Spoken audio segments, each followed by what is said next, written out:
लड़की को बेड पर सावधानी से लिटाकर उसने कमरे में लाइट ऑन की।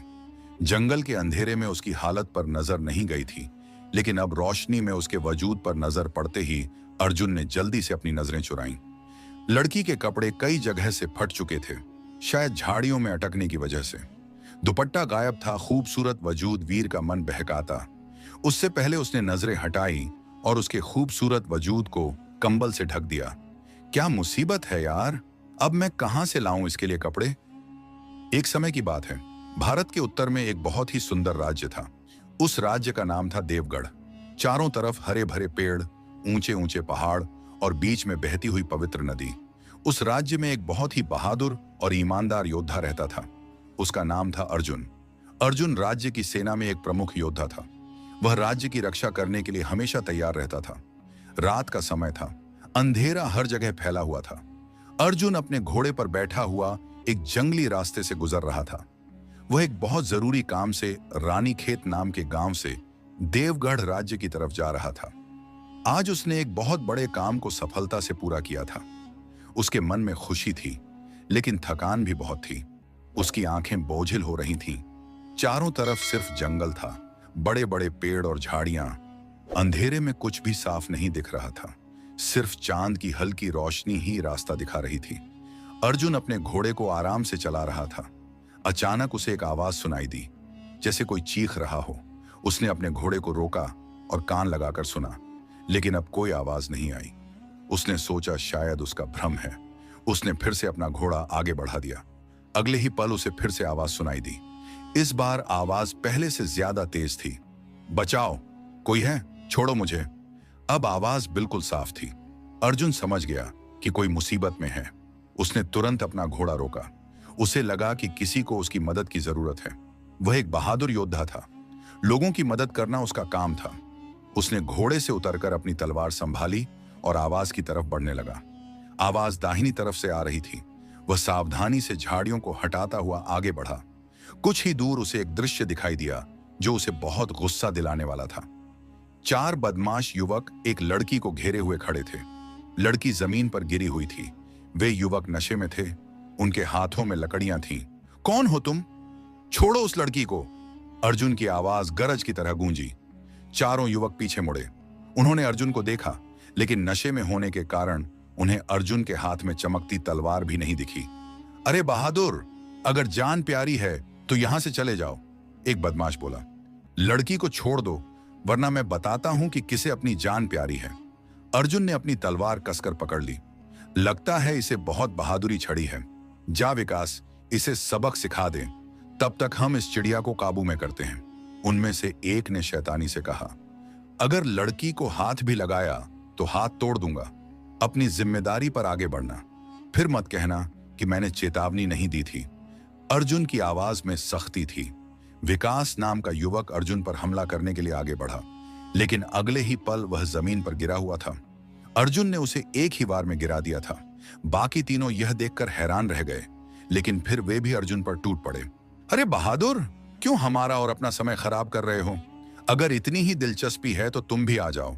ये लड़की बहुत अच्छी है, तुझे भी मौका देंगे। उनमें से एक ने गंदी बात कही। औरतों को सम्मान की नजर से देखा जाता है। तुम जैसे नीच लोगों की नजरों की खराबी तो मैं बहुत अच्छे से दूर करता हूं। अर्जुन गुस्से में दहाड़ा। कौन है यार तू? जा जाकर अपना काम कर, क्यों हमारा समय खराब कर रहा है? एक ने मजाक उड़ाते हुए कहा। तभी पीछे से अर्जुन ने उसकी कमर पर जोरदार लात मारी। यही मेरा काम है, अब तुमने कहा तो करना पड़ेगा। अर्जुन ने एक के बाद एक पर हमला किया। उसकी तलवार की मूठ और हाथों की ताकत से उसने चारों की ऐसी हालत बना दी कि वे सब जमीन पर बेहोश पड़े रहे। अर्जुन ने अपनी तलवार वापस म्यान में रखी और उस लड़की की तरफ मुड़ा। लड़की जमीन पर गिरी हुई थी। उसके कपड़े कई जगह से फटे हुए थे, शायद झाड़ियों में भागते समय फट गए थे। उसके हाथों पर खरोंचें थीं। वह होश में नहीं थी। सुनो, आंखें खोलो। अर्जुन उसके पास बैठ गया और धीरे से उसके गाल थपथपाए। लड़की ने कोई जवाब नहीं दिया।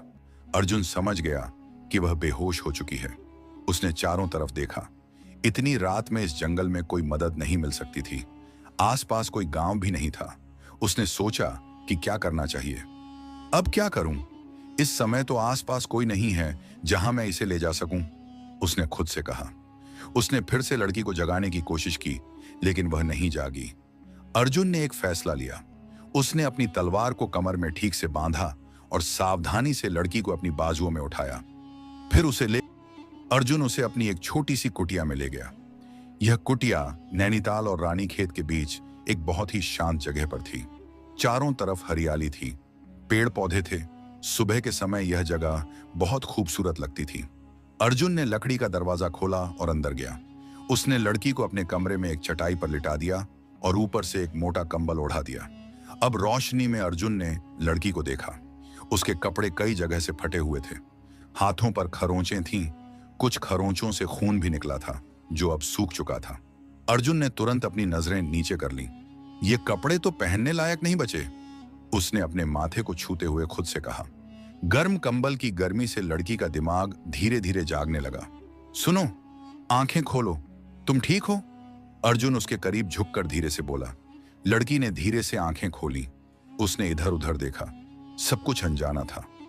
मैं यहां कहां हूं? वह धीरे से बोली। तुम यहां हो और बिल्कुल सुरक्षित हो, घबराओ मत। अर्जुन ने उसे सहज करने की कोशिश की। तुम कौन हो? वह एकदम उठकर बैठ गई। अपनी हालत देखकर उसने कंबल को कसकर पकड़ लिया। मैं अर्जुन हूं और तुम्हें डरने की कोई जरूरत नहीं। तुम बिल्कुल सुरक्षित हो, तुम्हें कोई नुकसान नहीं पहुंचेगा। अर्जुन ने नजरें फेर लीं। मैं कैसे यकीन करूं? क्या पता तुम भी उन्हीं बदमाशों के साथी हो और मेरे कपड़े भी तुम्ही ने फाड़े हों। वह बिना सोचे समझे बोलती चली गई। अर्जुन को बहुत बुरा लगा। उसने उसकी मदद की थी और वह उस पर ही शक कर रही थी। अरे, एक तो मैं तुम्हें बचाकर यहां लाया और तुम मुझ पर ही शक कर रही हो। ये देखो, मैं राज्य का योद्धा हूं, उसने अपनी पहचान बताते हुए कहा। एक तो मेरा इतना जरूरी काम तुम्हारी वजह से रुक गया और ऊपर से तुम मुझ पर ही शक कर रही हो। ये कपड़े मैंने नहीं फाड़े समझी, लेकिन छोड़ो, मैं तुम्हारे लिए कपड़ों का बंदोबस्त करता हूं। अर्जुन को गुस्सा आ गया था। उसकी नरमी और सहानुभूति एक पल में गायब हो गई थी। वह रूखे अंदाज में बोला और नजरें फेर कर चला गया। लड़की उसके इस तरह गुस्सा होने पर सिमट गई। अर्जुन कुछ देर अपने होंठों को दबाए इधर उधर घूमता रहा। फिर वह दूसरे कमरे में तीन गया। उसने एक पुरानी लकड़ी की अलमारी खोली और कुछ ढूंढना शुरू किया, लेकिन जो वह ढूंढ रहा था वह नहीं मिला। वह गुस्से में वापस कमरे में आया। अब उसका गुस्सा बहुत बढ़ चुका था।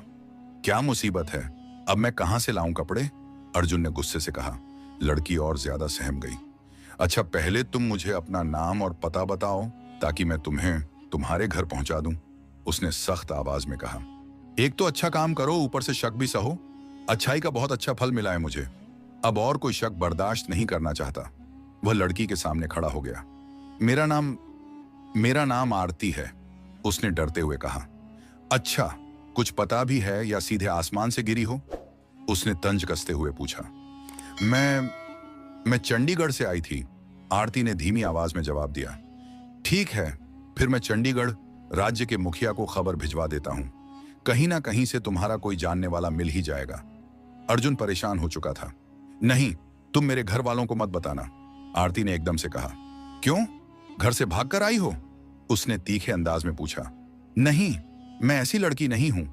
आरती एकदम होश में आई। अच्छा, फिर तुम ही बताओ कि तुम कैसी लड़की हो जो मुझे रात के अंधेरे में जंगल में चार बदमाशों के बीच मिली। पता यहां से बहुत दूर है, घर वालों को खबर करने से मना कर रही हो, तो फिर तुम ही बताओ कि तुम कैसी लड़की हो।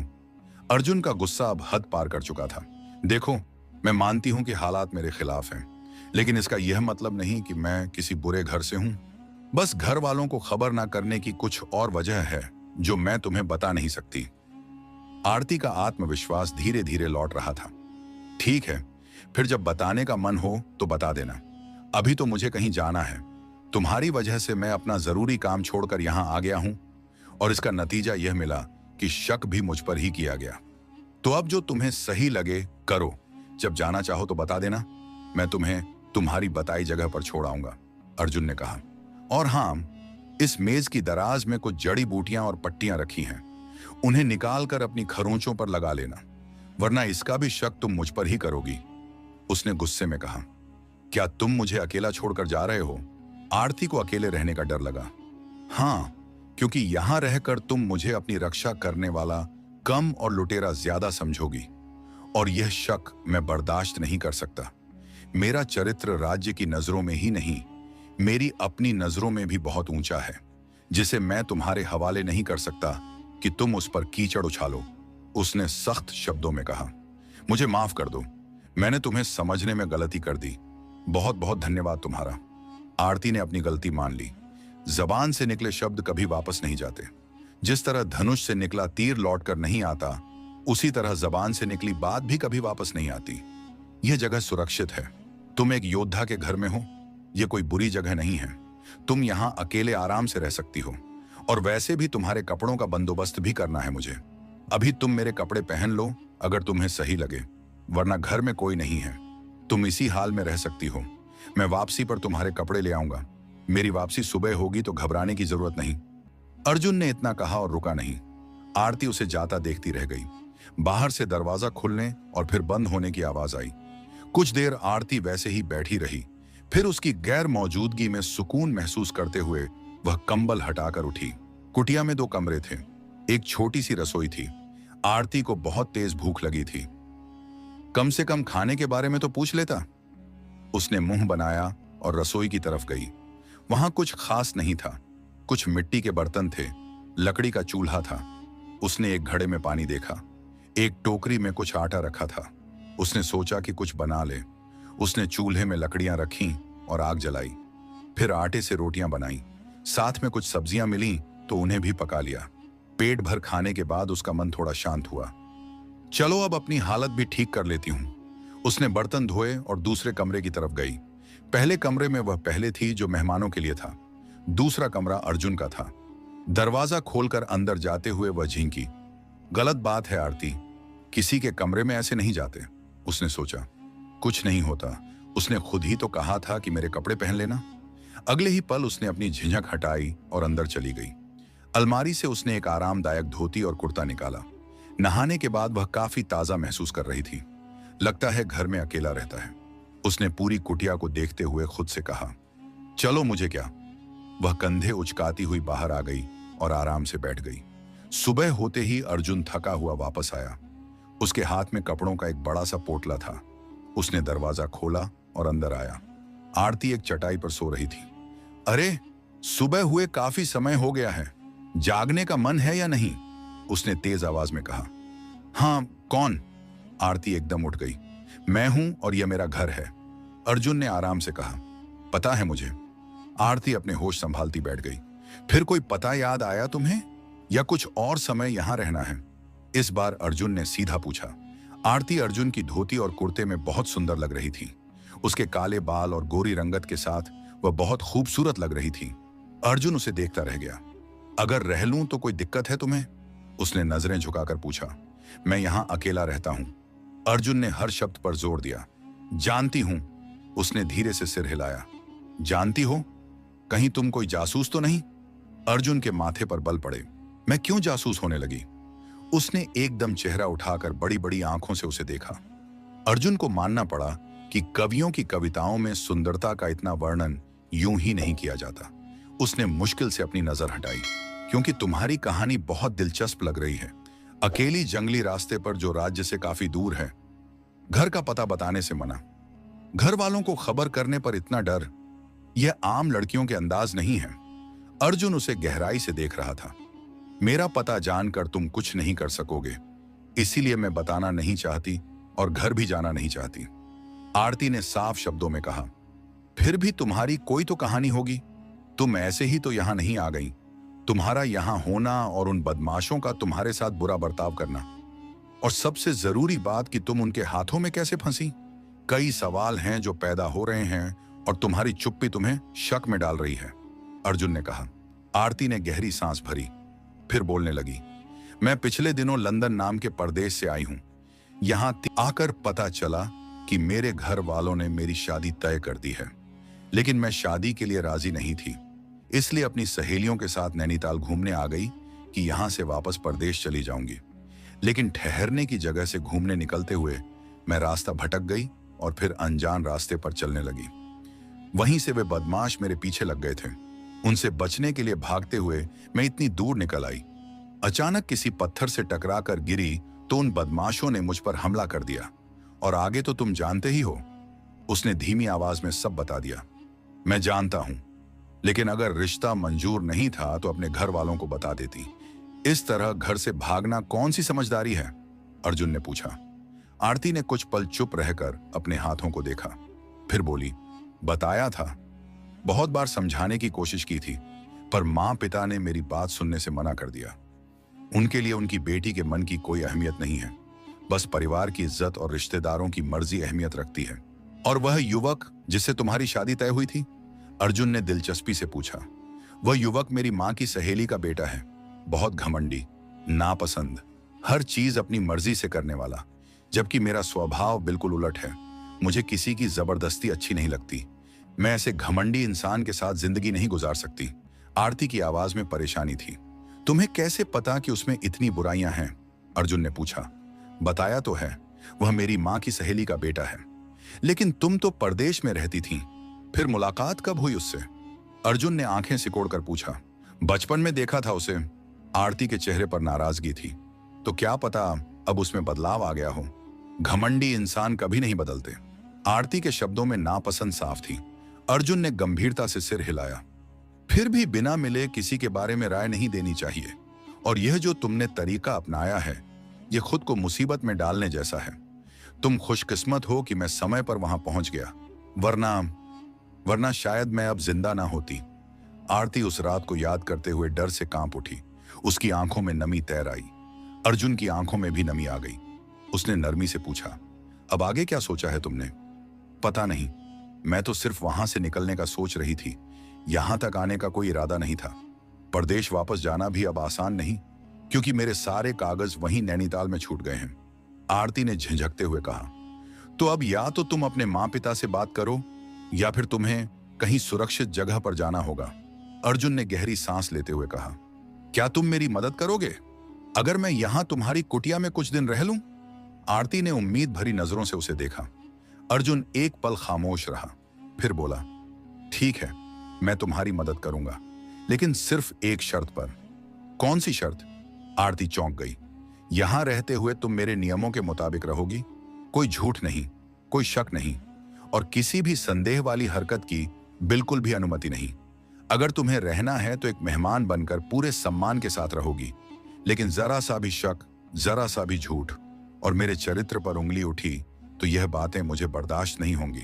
आरती ने फौरन सिर हिला दिया। मैं वादा करती हूं, तुम पर मुझे खुद से ज्यादा यकीन है। शायद जिंदगी में पहली बार मैंने किसी अनजान पुरुष के सामने खुद को सुरक्षित महसूस किया है। आरती के चेहरे पर एक सुकून भरी मुस्कान बिखर गई।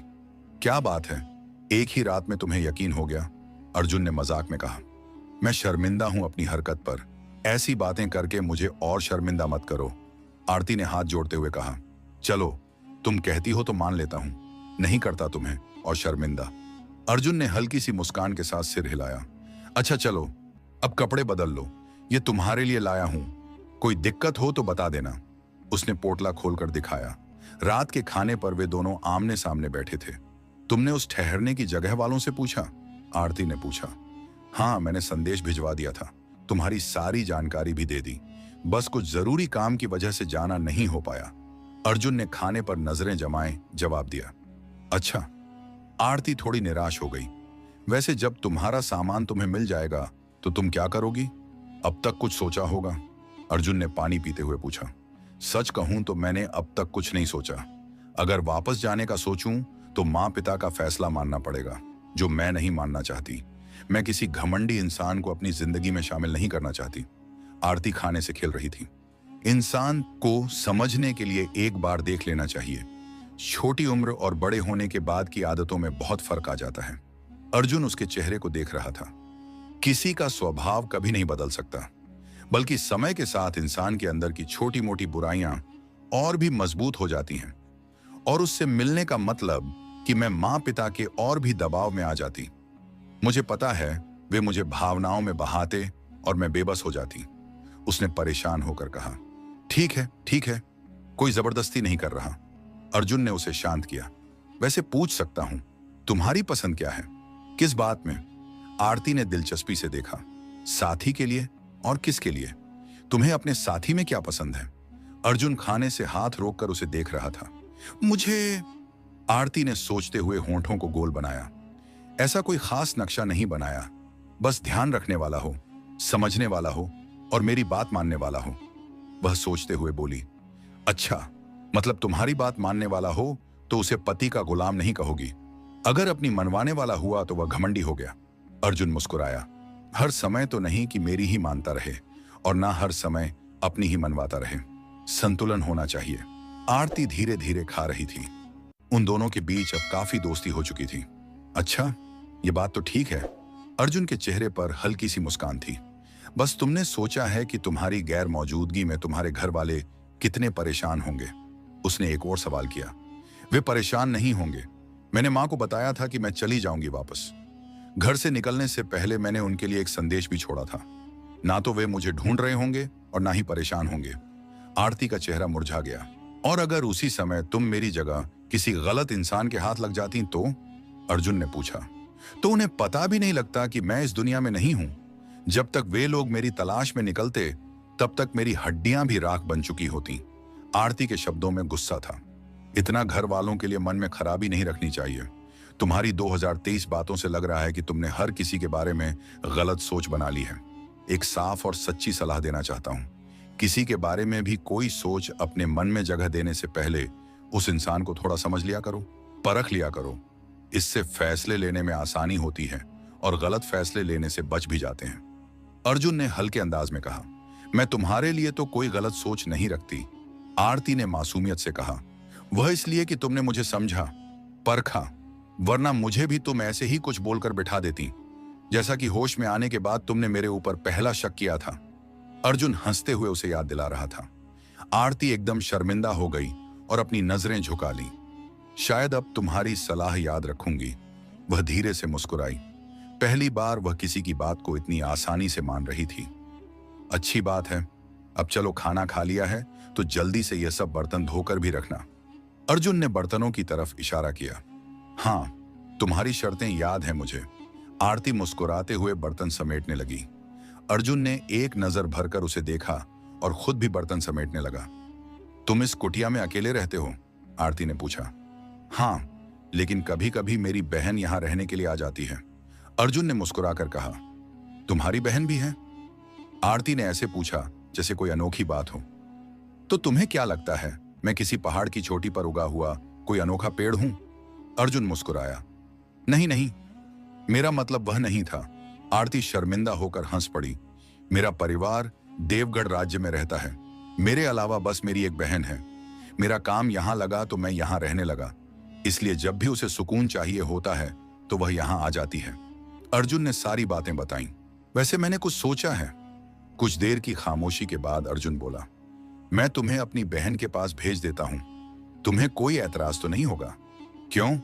तुम्हें मेरा तुम्हारे घर रहना अच्छा नहीं लगता? आरती ने एकदम से पूछा। ऐसी बात नहीं है। वैसे तुम ठीक कह रही हो। ना तुम मुझे जानती हो ना मैं तुम्हें। तुम्हारे परिवार के बारे में भी मुझे आज ही पता चला है। तुम भी सोचती होगी कि कैसा इंसान है, ना जान ना पहचान, और मैं इसकी मेहमान। बेकार में ही मैं इसके गले आकर पड़ गई। आरती जख्मी सी हंसी। तुमने एक बार फिर मेरा मन दुखा दिया। अगर ऐसा होता तो मैं तुम्हें पहले ही दिन अपने साथ नहीं रखता, बल्कि कहीं और भेज देता। मैं जानता हूं हादसे के बाद तुम्हें सुरक्षा का एहसास मेरी कुटिया में ही हो रहा है। यकीन करो, मेरे लिए यह बहुत बड़ा सम्मान है कि मैं एक लड़की को यह एहसास दिला पाया। लेकिन मैंने जो अभी कहा उसका मतलब यह नहीं था। अर्जुन ने समझाया। तुम जानती हो मेरा काम राज्य की सेना से जुड़ा है। मुझे कभी भी किसी भी काम पर जाना पड़ सकता है। मैं कितने दिन या कितने महीने बाहर रहूं ये मुझे भी पता नहीं होता। वापसी होगी भी या नहीं होगी इस बात की भी कोई पक्की बात नहीं होती।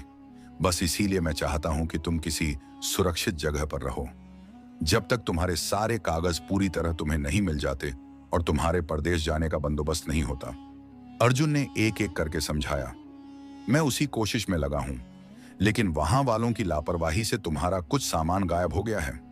अब यह तो भगवान ही जाने किसने लिया, लेकिन उसमें तुम्हारे जरूरी कागज भी थे। उन्हें वापस लाना मेरे लिए मुश्किल नहीं है। कुछ दिनों में तुम्हारे सारे कागज तुम्हें मिल जाएंगे। तब तक मैं तुम्हें सुरक्षित जगह पर भेजना चाहता हूं। तो क्या तुम अभी भी किसी काम के लिए जा रहे हो? आरती का चेहरा उदास हो गया।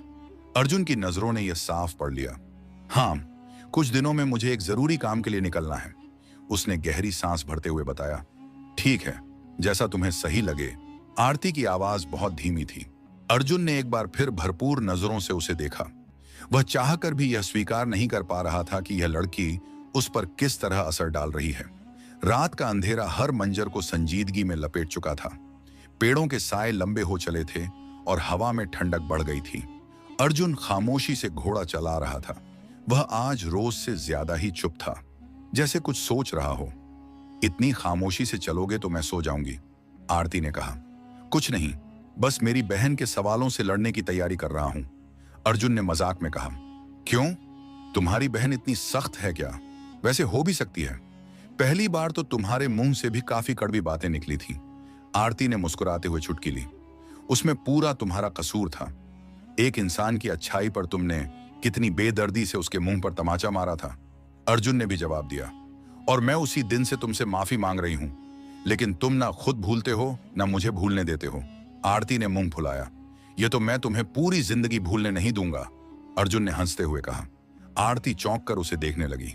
पूरी जिंदगी? उसका अंदाज अचानक ठंडा पड़ गया था। अरे मैं तो भूल ही गया, तुम तो यहां से बहुत जल्दी उड़ने वाली हो, परदेश के लिए, उसने तंज भरे लहजे में कहा। ऐसा करो, तुम खामोशी से चलाओ, मैं सो ही जाती हूं, आरती ने नाराजगी से कहा तो अर्जुन जोर से हंस पड़ा। तुम बुरा भी बहुत जल्दी मान जाती हो। मुझे बुरा मानने का बिल्कुल शौक नहीं। हाँ, तुम्हें शायद मुझे परेशान करने में मजा आता है, आरती ने आंखें छोटी करके उसे घूरा। अर्जुन ने अब उसे और नहीं छेड़ा। बाकी का रास्ता सुकून में गुजरा और इस बीच आरती आराम से सो चुकी थी। देवगढ़ राज्य पहुंचकर अर्जुन ने घोड़ा एक बड़े खूबसूरत घर के सामने रोका।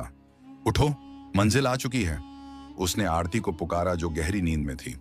उठोगी या फिर गोद में उठाऊं? उसके करीब झुककर ऊंची आवाज में बोला तो आरती एकदम हड़बड़ाकर उठ बैठी। हाँ, क्या हुआ? उसकी आंखों में नींद थी। आरती अर्जुन के लिए हमेशा परीक्षा बन जाती थी। यह कौन सा तरीका है सोए हुए इंसान को जगाने का? उसने हाथ की मुट्ठी बनाकर उसके कंधे पर हल्का सा मुक्का रखा। मुझे सोए हुए इंसान को जगाने का तरीका मालूम है, लेकिन मरे हुए को आज पहली बार जगाया है, अर्जुन ने उसकी गहरी नींद पर मजाक किया। तुम्हारे बेकार मजाकों पर तुम्हें ही हंसी आती होगी, मुझे नहीं। बहुत ही खराब मजाक है तुम्हारा, आरती चिढ़ गई और अपने खुले बाल समेटने लगी। चलो, खराब सही, लेकिन है तो तुम्हारी तरह गलत सोच वाली नहीं हूं मैं। अर्जुन सीने पर बाजू बांधे उसकी हर हरकत देख रहा था। अगर तुम तैयार हो गई हो तो अंदर चलने की मेहनत उठा लो, उसने कहा। मैं तो जा रही हूं, तुम्हें यहां बैठना है तो बैठ जाओ, आरती नीचे उतर गई। अर्जुन उसके अंदाज पर हंसता हुआ उसके पीछे पीछे आया। घर के दरवाजे पर रुकते हुए उसने दरवाजा खटखटाया। दरवाजा खुला तो सामने एक युवती खड़ी थी। तुम इसे पहले क्यों नहीं लेकर आए थे? मुझे तो हैरत है कि तुमने इसे इतने दिन कैसे बर्दाश्त कर लिया।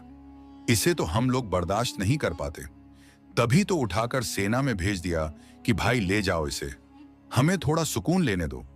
आशा, जो अर्जुन की बड़ी बहन थी, बनावटी हैरत से बोली। अर्जुन ने उसे आंखें छोटी करके घूरा। आशा का स्वभाव बड़ा दोस्ताना था। आरती को एक ही पल में अपनेपन का एहसास हुआ। अब ले आया हूं तो यहीं रखो, और खबरदार अगर कोई बेकार की बातें की, इतनी दूर से आया हूं, कुछ खाने पीने का भी पूछ लो।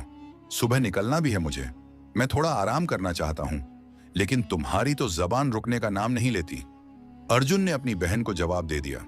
आशा ने उसकी बात को हवा में उड़ा दिया। नेहा बेटा, तुम दीदी को साथ दो, मैं तुम्हारे मामा के लिए कुछ खाने का बंदोबस्त करती हूं ताकि इन्हें यहां से भेज सकूं, आशा ने अपनी 6 साल की बेटी से कहा। मामा, दीदी तुम्हारी दोस्त हैं?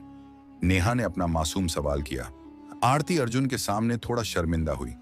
हाँ बेटा, दोस्त ही समझ लो, अर्जुन मुस्कुराया। तो तुम दीदी से शादी करोगे? नेहा ने एक और सवाल कर दिया। तुमसे किसने कहा? अर्जुन का चेहरा बदल गया।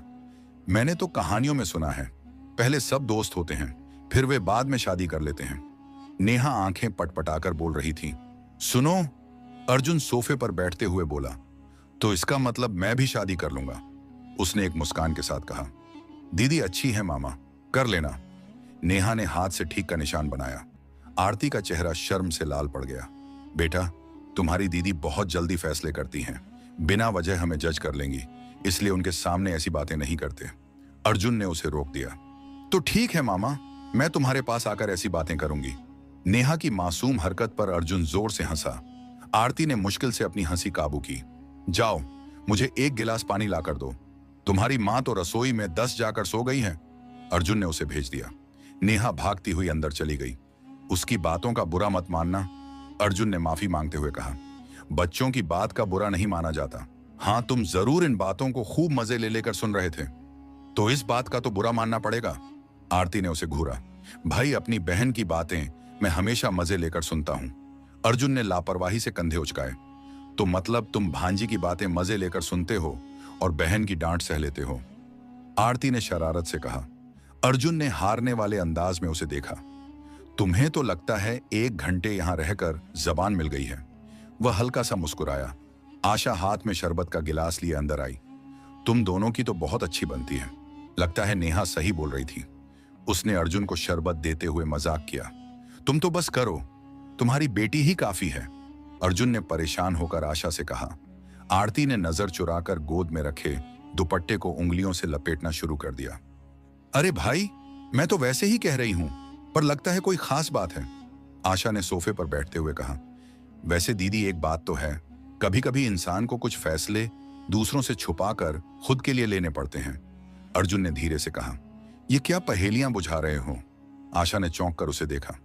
कुछ नहीं, मैं तो बस ऐसे ही कह रहा हूं कि कभी कभी इंसान जो देखता है वह सच नहीं होता, और जो महसूस करता है वह खुद भी समझने से परे होता है। आरती ने नजर उठाकर हैरत से अर्जुन को देखा। वह किस सच्चाई की बात कर रहा था? बस भी करो, कुछ ज्यादा ही रहस्यमय हो रहे हो। तुमसे अच्छी तो मेरी बेटी है, जो मन में होता है बोल देती है, और एक तुम हो, पता नहीं कौन कौन सी पहेलियां घुमा रहे हो। आशा बोली। इससे पहले नेहा पानी का गिलास लेकर वापस आई। दीदी, मां ने तुम्हारे पीछे कुछ कहा तो नहीं? वह हमेशा मेरे पीछे किसी को भी परेशान करती रहती है, नेहा बोली। आरती ने अपनी हंसी रोक ली और अर्जुन ने सिर पीछे टिकाकर बेबसी से आसमान की तरफ देखा। बहुत बोलती हो तुम। अर्जुन ने अपनी भांजी को गोद में ढो उठा लिया। नेहा एक हल्की सी चीख निकालती हुई भाग गई। पीछे पीछे अर्जुन भी भागा। तुम में जरूर कुछ खास है, आशा ने आरती के चेहरे पर छाई चमक को महसूस करते हुए कहा। आरती का दिल जैसे एकदम रुक गया। उसे यह बात सुनकर एक अजीब सी लहर अपने मन में उठती हुई महसूस हुई, जो धीरे धीरे उसके पूरे अस्तित्व में दौड़ रही थी। खास नहीं, ये तो तुम्हारी नजर का कमाल है दीदी, मैं तो बस एक आम सी लड़की हूं। आरती अपने अंदर की हलचल से नजरें चुराते हुए मुस्कुराई। कभी कभी संयोग ही जिंदगी के सबसे बड़े फैसले हो जाते हैं आरती, और तुम तो मेरे भाई की जिंदगी का सबसे खूबसूरत संयोग हो। आशा ने उसके हाथ पर अपना हाथ रखकर प्यार भरे शब्दों में कहा। आरती की आंखें कुछ पल के लिए धुंधली हो गईं। शायद मन की किसी परत पर अर्जुन का नाम अब धीरे धीरे अपना असर छोड़ने लगा था। हल्की सी ठंडी हवा चल रही थी। पूरे घर में खामोशी थी। बच्चे सो चुके थे। आशा भी अपने कमरे में जा चुकी थी, लेकिन आरती की आंखों में नींद का नाम तक नहीं था। कुछ पल तारों को देखते हुए वह रात की स्याही में कोई सुकून महसूस कर रही थी, जो अंदर के शोर को सुनने पर मजबूर कर रहा था। अचानक पैरों की आहट पर वह चौंक गई। पीछे मुड़कर देखा तो सामने अर्जुन खड़ा था, योद्धा के कपड़ों में। वह हमेशा की तरह गंभीर था, लेकिन कुछ थका थका सा भी लग रहा था। तुम जाग रही हो? उसकी आवाज में नरमी थी। अब जा रहे हो? आरती ने उसकी तैयारी देखकर अपने सवाल के बदले एक सवाल किया। हाँ, सुबह निकलना था, लेकिन जल्दी बुला लिया गया है। एक योद्धा की खुशी या मर्जी की किसी को परवाह नहीं होती। अर्जुन के शब्द बोझिल थे। आरती धीरे से मुस्कुराई। उसके बोझिलपन को खत्म करने की कोशिश करने लगी, लेकिन उसकी मुस्कान सिर्फ होठों तक सीमित रही। अर्जुन ने कदम आगे बढ़ाए। मैं बस यही बताने आया था। मुझे पता था तुम यहां हो, क्योंकि मैंने तुम्हें ऊपर आते देख लिया था। कुछ पल खामोशी छा गई। दोनों एक दूसरे से नजरें चुरा रहे थे। कुछ चाहिए हो तो आशा को बता देना, वह तुम्हारा हर तरह से ध्यान रखेगी। और वह रुका, जैसे शब्द तलाश कर रहा हो। अपना ध्यान रखना। क्या तुम्हें लगता है कि मैं इतनी कमजोर हूं कि अपना ध्यान नहीं रख सकती? आरती ने शिकायती लहजे में पूछा। अर्जुन उसके अंदाज पर चौंका। फिर धीरे से बोला, नहीं, पर तुम अकेली हो, अनजानों के बीच। और तुम भी तो अकेले हो, काम पर, दुश्मनों के बीच। आरती धीरे से बोली और कदम आगे बढ़ा गई। नजरें अब तक झुकी हुई थीं। अर्जुन ने उसकी बात पर अपने होंठ भींचे और गहरी सांस भरकर रह गया। फर्क सिर्फ यह है कि मैं अपनी मर्जी से जा रहा हूं और तुम मजबूरी में छोड़ी गई हो। यह बात जैसे मन पर कहीं नरम हाथ की तरह लगी। आरती ने अचानक नजरें उठाईं। तुमने कभी सोचा कि किसी को छोड़ देना भी एक जिम्मेदारी होती है? अपने वादे और अपने भरोसे की जिम्मेदारी जो कभी तुमने खुद उठाई होती है? अर्जुन उसकी आंखों में देख रहा था। जहां कुछ तो था, कोई सवाल, कोई तड़प, कोई चाहत जो जबान पर आने से घबरा रही थी। अगर छोड़ना इतना आसान होता तो शायद मैं, वह कहते कहते अचानक रुक गया। तो क्या? आरती की आवाज फुसफुसाहट में बदल गई। अर्जुन ने हल्का सा सिर झटका, नजरें झुकाईं जैसे खुद पर काबू पा रहा हो। कुछ नहीं, बस यही कि तुमसे मिलकर लगा कि हर रिश्ता शब्दों का मोहताज नहीं होता। कुछ रिश्ते खामोशी से जुड़ते हैं। यह कहकर वह बिना उसके चेहरे को पढ़े मुड़ गया, वरना उसके चेहरे को हर पल पढ़ना उसका सबसे पसंदीदा काम बन गया था। मैं तुम्हारे लिए दुआ करूंगी, आरती उसकी पीठ को देखते हुए नम आवाज में बोली। अर्जुन के कदम रुक गए, लेकिन वह पीछे नहीं मुड़ा।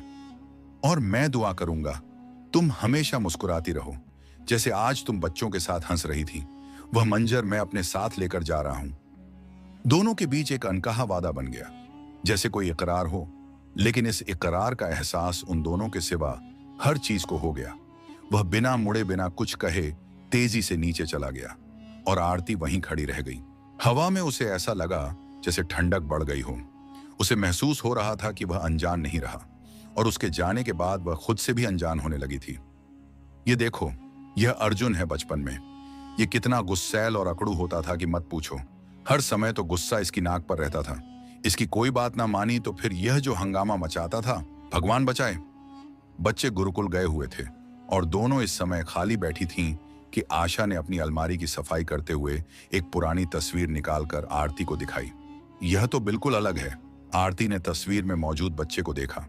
वह उसे कुछ जाना पहचाना सा लगा, लेकिन वह आशा की बातें सुनते हुए इस एहसास को नजरअंदाज कर गई।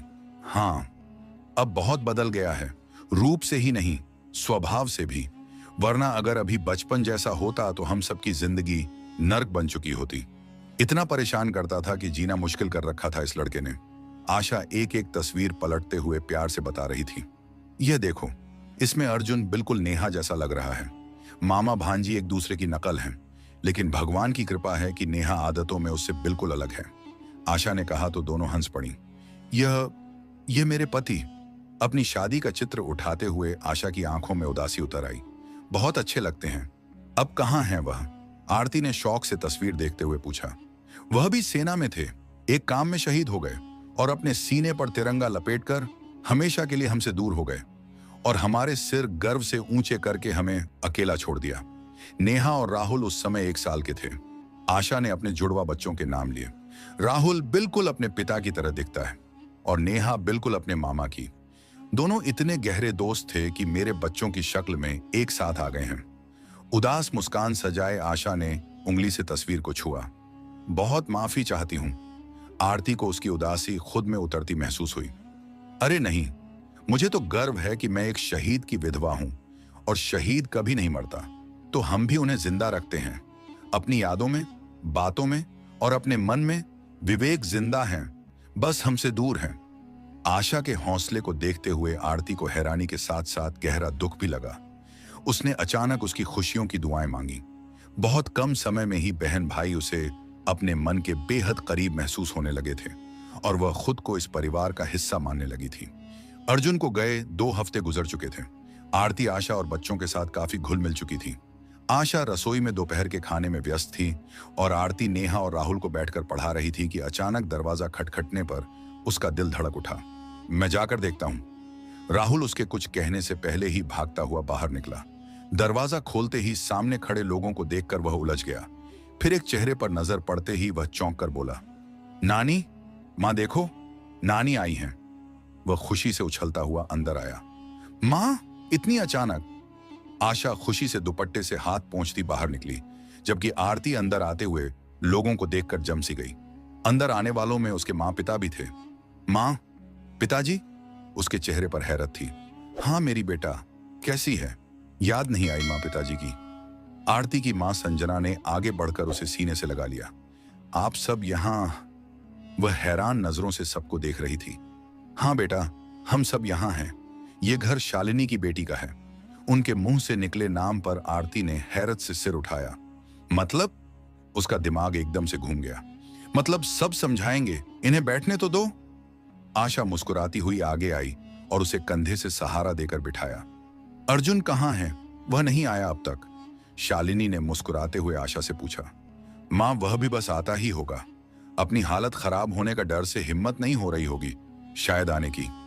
आशा ने मुस्कुराकर आरती को देखा। यह सब क्या हो रहा है? आरती बेचैनी से सबको देख रही थी। बताते हैं, जरा सबको तो आ लेने दो। आशा और संजना ने एक साथ कहा तो सबने जोरदार हंसी लगाई। रात को खाने की मेज पर सब बातों में खोए थे। अर्जुन का अब तक कुछ पता नहीं था। आरती अपनी बेचैनी को संभाले कामों में व्यस्त थी। हाँ भाई, कहाँ है यह अर्जुन? आरती के पिता राकेश आराम से बैठते हुए बोले। सब खाने के बाद चाय लेकर बैठे थे। वह अभी तक गायब है, आशा ने हंसकर बताया। चलो भाई, फिर मैं अब अपनी बेटी को और उलझन में नहीं रख सकता। राकेश ने प्यार भरी नजरों से आरती की सवालिया नजरों को देखा। हाँ भाई, तो कहां से शुरू करें? आशा ने मजे से बात शुरू की। मेरे ख्याल से नैनीताल घूमने के लिए घर से निकलने से शुरू करना बेहतर होगा। शालिनी ने तुरंत कहा। अच्छा, तो हुआ कुछ ऐसा कि जब हमारी प्यारी परदेश रहने वाली आरती के सामने हमारे भाई का रिश्ता रखा गया तो फिर इन्होंने बिना देखे ही मना कर दिया। अब इस बात से परेशान होकर संजना आंटी ने मां को संदेश भिजवाकर सारी जानकारी दे दी। फिर यह योजना हमारे भाई की ही थी। वैसे सच है कि बचपन में उसे देखकर मैं भी यही सोचती थी कि कौन इससे शादी करके अपना सिर फोड़ेगा। आशा मजे लेकर बताने लगी। लेकिन पिताजी ने उसे सेना वालों के हाथ में सौंप दिया। बस फिर क्या था, दिन दुगनी रात चौगुनी उसकी आदतें, स्वभाव, हर चीज में सुधार आता चला गया। और जब 2 साल बाद वह सीखना पूरी करके घर आया तो भाई उसे देखकर सब लोग हैरान रह गए। कोई इंसान इस तरह भी बदल सकता है। फिर संजना आंटी के संदेश पर अर्जुन को पहले बहुत गुस्सा आया, लेकिन फिर उसने खुद सोचना शुरू किया कि उसका स्वभाव ऐसा नहीं था कि कोई लड़की उसे शादी के लिए हाँ कर देती। लेकिन उसे इस बात का गुस्सा था कि बिना मिले बिना देखे मना कर दिया गया। यह बात उसके मन पर गहरी चोट बन गई। खैर, उसने संजना आंटी को तसल्ली दी और खुद निकल पड़ा अपने काम पर। आशा बताती रही, ऐसा लगता था किस्मत भी अर्जुन के साथ थी कि तुम अपना रास्ता भटक कर उसके रास्ते में आ गई और तुम उन बदमाशों के साथ मुसीबत में फंस गई।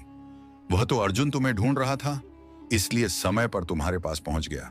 और फिर जो आगे हुआ वह तो तुम जानती ही हो। अर्जुन की योजना काम कर गई और तुम उसके साथ सुरक्षित महसूस करने लगी। और एक मजबूत रिश्ते की यही बुनियाद होती है कि हर कोई अपने साथी के साथ सुरक्षा का गहरा एहसास करे। आशा की बातें बाकी सब लोग मजे लेकर सुन रहे थे, जबकि आरती दम साधे सुन रही थी। इतना बड़ा नाटक रचाया गया था उसके साथ। अर्जुन, जिससे उसे कल तक बेहद लगाव महसूस हो रहा था, अब उतना ही गुस्सा आ रहा था। तो इसमें वह कहां से सुधरा? वही है ना जैसा वह बचपन में था।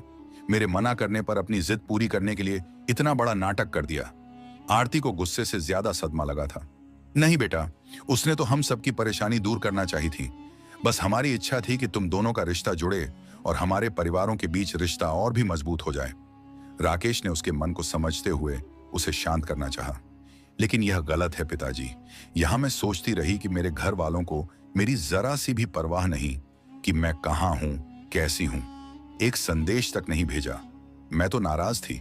आप संदेश तो भिजवा सकते थे। आरती रोने लगी। नहीं मेरी बेटा, ऐसी कोई बात नहीं है। मैं अपनी बेटी से कभी भी बेखबर नहीं रहा। हर कदम पर मैं तुम्हारे साथ रहा। बस तुमसे दूर था, लेकिन लापरवाह नहीं। अर्जुन से मेरी पहली मुलाकात हुई, वह मुझे तब से ही बहुत अच्छा लगा था। तुम्हारे लिए हर तरह से सही, लेकिन मैं तुम्हारे स्वभाव से भी जानकार था। तुम बेहद भावुक हो। बस इसीलिए यह सब मेरे कहने पर अर्जुन ने किया। राकेश उठकर उसके पास बैठते हुए प्यार से समझाने लगे। भाई, मैं अपनी बेटी के साथ हूं। अर्जुन कोई और तरीका भी निकाल सकता था। इस तरह अंधेरे में रखकर मेरी बेटी को कितनी भावनात्मक चोट दी है उसने। शालिनी ने कहा। आरती बेटा, मैं तुम्हारे साथ हूं। तुम जो भी फैसला करोगी मैं उसमें पूरा तुम्हारा साथ दूंगी, शालिनी ने प्यार भरी नजरों से उसे देखते हुए कहा। तो फिर तुम्हारा क्या फैसला है बेटा? संजना ने सवालिया नजरों से उसे देखा। मां, अर्जुन वैसा ही है जैसा वह बचपन में था, यह उसने साबित कर दिया है, तो मेरा जवाब आपको पता होना चाहिए। उसने आंखों से नमी पोंछते हुए अपने इरादे बता दिए। उसके जवाब पर वहां मौजूद सबके चेहरों एक पर निराशा छा गई। रात के दूसरे पहर वह थका हुआ घर में आया। पूरा घर अंधेरे और खामोशी में डूबा हुआ था। सब लोग अपने अपने कमरों में सो रहे थे। वह अपना थैला रखकर रसोई की तरफ बढ़ा। पानी निकालकर जैसे ही मुड़ा, पूरी रसोई रोशन हो गई। तुम जाग रही हो अब तक? आशा को सामने देखकर उसने अपनी तनी मांसपेशियां ढीली छोड़ दी। हाँ, तुम्हारा इंतजार कर रही थी। तुम्हें तो 2 दिन में आना था और तुम अब आ रहे हो। आशा अंदर आई और उसके लिए खाना गर्म करती शिकायत करने लगी। तुम जानती हो, हमारे काम में दिन रात की कोई कैद नहीं होती, फिर भी शिकायत करती हो। वह उंगलियों से अपना माथा मसलते हुए धीरे से बोला। आशा ने नजर भरकर अपने थके लेकिन खूबसूरत भाई को देखा। चाय बनाऊं तुम्हारे लिए? खाना उसके सामने रखते हुए उसने पूछा। नहीं, बस 1 गिलास पानी चाहिए, उसने खाने पर हाथ साफ करते हुए जवाब दिया। ठीक है, तुम खाना खत्म करो, तब तक मैं पानी लाती हूं। आशा मुस्कुराकर मुड़ी। दीदी सुनो, एक चम्मच लेते हुए उसने कुछ याद आने पर उसे पुकारा। बोलो, वह पानी का घड़ा उठाते हुए बोली। आज मां, राकेश अंकल और संजना आंटी आए थे ना? उसने दूसरा चम्मच भरकर मुंह में डालते हुए धीरे से चबाया और नजरें आशा की पीठ पर टिका दी। हाँ, आए थे, उसने भी छोटा सा जवाब देकर होंठ बंद कर लिए। फिर क्या हुआ? उसके हाथ में चम्मच अब थाली में ही पड़ा रह गया। आरती सबसे मिली थी। आशा ने एक बार फिर छोटा सा जवाब दिया और गिलास में पानी डालकर आगे बढ़ गई। फिर क्या हुआ? अब उसके धैर्य का पैमाना भरने लगा था। फिर सबसे थोड़ी नाराज हुई। इस बार आशा ने मुश्किल से अपनी हंसी पर काबू किया। यार, आज तुम खुलकर सारी बातें क्यों नहीं बता रही हो? क्या सारी बात एक बार में नहीं बता सकती? आखिरकार वह परेशान होकर फट पड़ा। यही मैं देखना चाह रही थी कि आरती तुम्हारे बारे में कितनी सही है। उसने मुड़कर उसे देखा। क्या मतलब? उसके माथे पर बल पड़े। यही कि उसके अनुसार तुम बदले नहीं हो, तुम वहीं जिद्दी और अपनी मनवाने वाले हो। अभी तुमने अपनी ही मनवाई ना, बस तुम्हारा तरीका थोड़ा अलग था। आशा ने गंभीरता से आरती की बात उसके सामने रखी। यह क्या बात हुई? उसकी जल्दी फैसले करने की आदत अभी तक नहीं गई। वह गुस्से से परेशान हुआ और खाने की थाली पीछे खींच गया। भाई, तुम दोनों की आदतें कभी नहीं जा सकती, तो बेहतर है अब तुम दोनों आमने सामने बात कर लो, ताकि घर वालों की भी परेशानी खत्म हो जाए। हाँ या ना कि बीच में लटकती रहे? आशा ने कहा। खाना खा लिया है तो उठा लूं बर्तन? उसने थाली की तरफ देखा। हाँ, उठा लो, भूख तो वह बहन जी मार चुकी हैं। आखिरी बात धीरे से बोली। आशा उसकी बात सुन चुकी थी और धीरे से उसकी पीठ देखते हुए मुस्कुराई। वह पानी लेकर ऊपर छत पर आ गया। थकान उसके दिमाग पर थी, लेकिन ख्याल उस पर अटका हुआ था जिसने पहले दिन से उसके मन पर कब्जा जमा लिया था, और ऊपर से यह कि उसे इस बात का अंदाजा तक नहीं था। आशा की बातों पर गुस्सा दबाए वह किनारे के पास खड़ा ठंडी हवा के झोंकों के साथ पानी पी रहा था। इस मौसम ने उसकी तबीयत पर अच्छा असर डाला था। कुछ देर माहौल की ठंडक को अपने अंदर उतारता वह थोड़ा सुकून में हुआ कि उसे अपने साथ किसी और की मौजूदगी का एहसास हुआ। उसने तुरंत पीछे देखा तो कुछ ही दूरी पर वह हल्के पीले कपड़ों में चेहरा दूसरी तरफ की खड़ी थी। उसे सामने पाकर उसका गुस्सा जैसे भाप बनकर उड़ गया। उसे करीब से देखने की चाह जोर से उठी और वह बिना सोचे उसकी तरफ बढ़ा। तुम्हारा रात को यहां आने का कोई खास कारण है क्या? मन की चाहत लाख सही, लेकिन उसने अपनी नाराजगी अपने शब्दों में बनाए रखी। मेरा कारण कुछ भी हो, तुम अपने काम से काम रखो, आरती ने दूसरी तरफ रुख फेरकर नाराजगी से कहा। इस अंदाज का मतलब पूछ सकता हूं? उसके माथे पर बल और गहरे हुए। मतलब तो तुम बहुत अच्छी तरह जानते हो। अगर नहीं तो मुझे हैरत होगी कि इतना बड़ा नाटक करने वाला इंसान शब्दों में छुपे मतलब से अनजान हो सकता है। उसने पलटकर उसकी आंखों में आंखें डाल दी। नाटक करने और शब्दों के उतार चढ़ाव को समझने में बहुत फर्क होता है। हाँ, अगर तुम यह कहो कि मैं तुम्हारे अंदाज को नहीं पढ़ पाया तो मुझे हैरत होगी और इस बात में वजन भी होगा।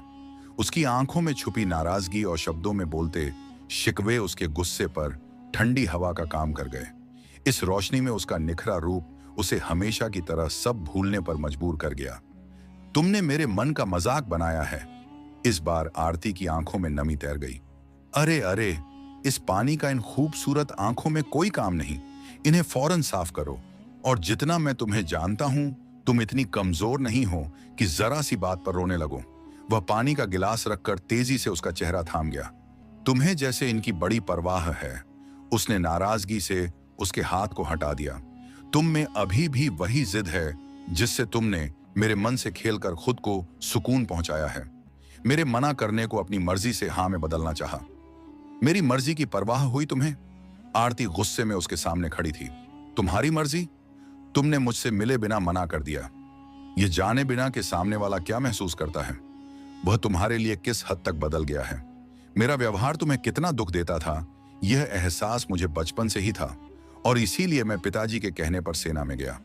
मुझे अंदाजा था कि यह सख्त सीख ही मेरे स्वभाव में सुधार ला सकती है, वरना यह बात तो तुम भी अच्छी तरह जानती हो कि कोई भी मेरे साथ जबरदस्ती नहीं कर सकता।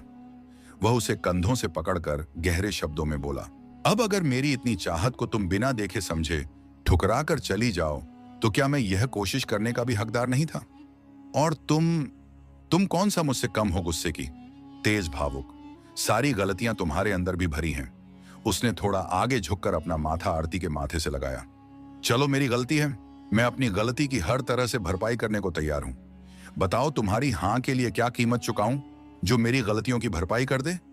उसने गंभीर शब्दों में कहते हुए उसके हाथों को थाम लिया।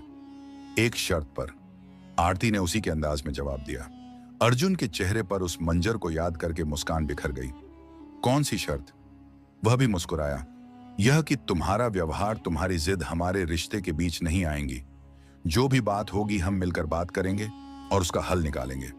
एक दूसरे के लिए कभी कोई गलत फहमी मन में नहीं आने देंगे, और तुम मेरी किसी भी बात पर कोई नाटक नहीं करोगे। उसने उंगली उठाते हुए उससे वादा लिया। मैं वादा करता हूं कि यह सिर हमेशा तुम्हारे आगे झुका रहेगा और कभी कोई गलत फहमी हमारे रिश्ते के बीच नहीं आएगी। उसने नरम शब्दों में कहा। शुक्र है तुम दोनों के बीच सुलह तो हुई। अब मैं जाकर सबको खुशखबरी देती हूं। आशा, जो पता नहीं कब से वहां खड़ी थी, तेजी से बोली। उसकी आवाज पर आरती चौंक कर पीछे हुई, लेकिन अर्जुन की पकड़ उसके हाथों पर मजबूत हो गई। तुम हमेशा बीच में आती रहा करो, वह मुड़कर बनावटी गुस्से से बोला। तो तुम गलतफहमी में हो कि बिना किसी के आए गुलाब तुम्हें ऐसे ही मिल जाएगा। आरती मुंह चिढ़ाती भागी और तेजी से नीचे पहुंच गई, जहां सब लोग उनके फैसले के इंतजार में बैठे थे, जो उन दोनों के फैसले के इंतजार में नींद से कोसों दूर थे। अर्जुन आशा की मासूमियत पर मुस्कुराता हुआ आरती की तरफ देखने लगा। अब से हमारे बीच तीसरा सिर्फ हमारे प्यार की निशानी आएगी, और किसी की गुंजाइश इस रिश्ते में कभी नहीं रहेगी। ये मेरा वादा है तुमसे, वह भारी और शरारती शब्दों में बोला। आरती शर्माने पर मजबूर हो गई। अर्जुन चांद की रोशनी में उसके चेहरे पर छाई शर्म के रंगों को देखकर सोच में डूब गया कि यह चांद उसके चेहरे को रोशन कर रहा था, या खुद चांद भी इस चेहरे से रोशनी चुरा रहा था। उसने मन से भरे दिल से अपना माथा उसके माथे से लगा दिया। अब कोई गलत फहमी उनके बीच नहीं रही थी। अब सिर्फ प्यार था, जो पल पल उनके मन में जड़ें जमाकर मजबूत पेड़ का रूप लेने लगा था। दोनों के बीच एक अनकहा रिश्ता बन गया था, जो शब्दों से परे था, जो सिर्फ मन की भाषा में बोलता था। और इस तरह एक अनजान योद्धा अर्जुन और एक अनजान लड़की आरती की कहानी एक खूबसूरत मोड़ पर पहुंची, जहां प्यार ने अपनी जगह बना ली थी, जहां भरोसा और सम्मान था, जहां दो अनजान लोग अपनों से भी ज्यादा करीब हो गए थे।